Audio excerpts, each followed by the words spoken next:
Pour la Saint-Valentin cette année, oubliez les traditionnels chocolats et bouquets de roses.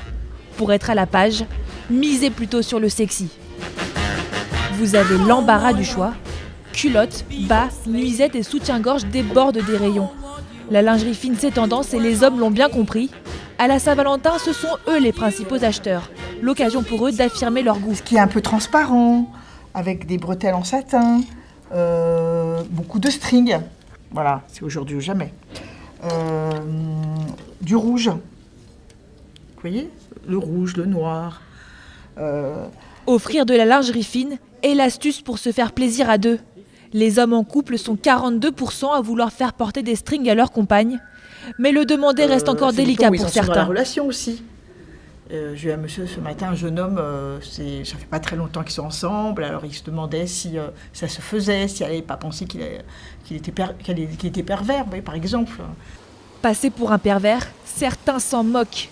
Au passage du désir à Paris, on assume ses envies d'érotisme pour la Saint-Valentin. Il y en a pour tous les goûts. Pour ceux qui veulent faire passer un message à leur partenaire, ceux qui veulent simplement rigoler, et pour les plus courageux, il y a aussi le stand version 50 nuances de grès. Très sollicité par les hommes, il est boudé par les femmes qui préfèrent encore le coquin à l'érotisme. Un joli petit nœud qui permet d'être le cadeau de la soirée. Ça c'est pas mal, ça leur plaît bien, c'est mieux sur moi.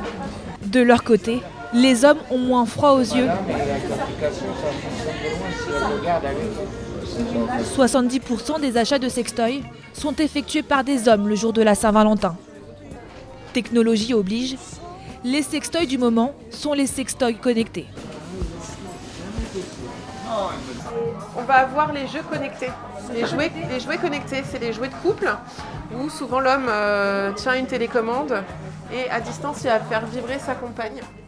Un cadeau bien pratique pour les relations à distance. Si il est très très loin, par exemple à Tokyo, en rendez-vous d'affaires, il peut faire vibrer aussi sa partenaire grâce à l'application smartphone.